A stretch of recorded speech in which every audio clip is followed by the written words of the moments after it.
So the Ram brand has a long history of performance vehicles, bringing out the cutting edge technology when it comes to making a performance truck.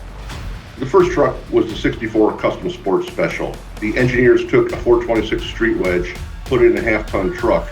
All of a sudden, you had a truck that had 200 more horsepower than any other truck in the country. There's only 50 of these made, so they're super rare, but they're very important to our history. The next performance vehicle that came out was in 1978 with the Little Red Express. This was an amazing vehicle. The engineers figured out that catalytic converters weren't required on trucks yet. So they put the 360 cubic inch police engine in this truck, put some amazing stacks on the back behind the cab. They were all red. And in 1978, Car and Driver magazine tested this truck, and it was the fastest production vehicle in the United States that year, outperforming Corvettes and all the other performance vehicles. Real performance came back to the Ram brand in 2004 with the introduction of the SRT-10.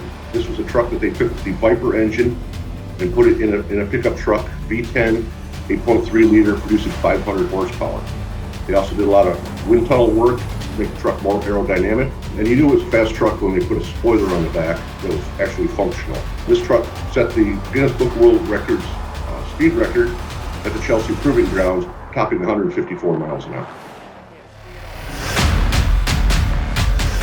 The Ram brand's had a long history of performance trucks, and that continues with the Ram 1500 TRX that's coming out soon.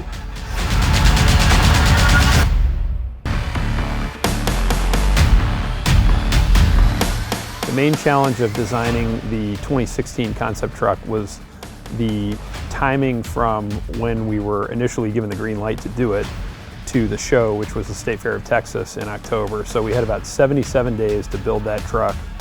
And I'm really proud of that, because not only did we build an awesome concept truck, but as PDO we were actually able to put a stake in the ground for both engineering and design as to what the truck should be.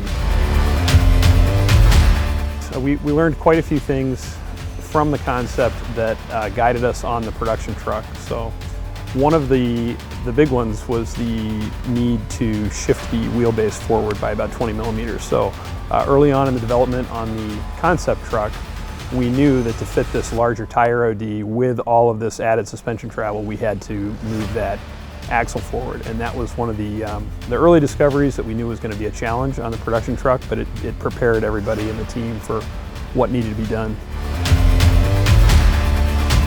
Some of the learnings that we had from the concept truck that made their way into the production truck were obviously how to get the functional hood scoop feeding that big 6.2 supercharged V8. So part of the form following function aspect of the truck was really, how do we make that real? We knew that we were going to need plenty of power, plenty of breathability into that engine.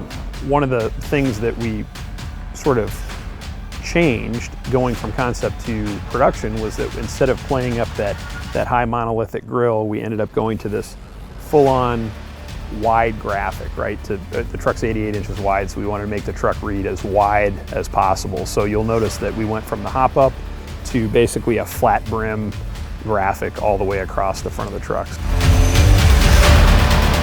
So from concept to reality for this particular program, for TRX, it's been an awesome journey as a design manager, as a designer, with working with such a talented team, both on the design side and the engineering side. It's a tight-knit team. The thing I was most proud about was that we were really able to keep all of the essence that made the show truck so awesome and transfer it into the production truck with really almost no compromise at all.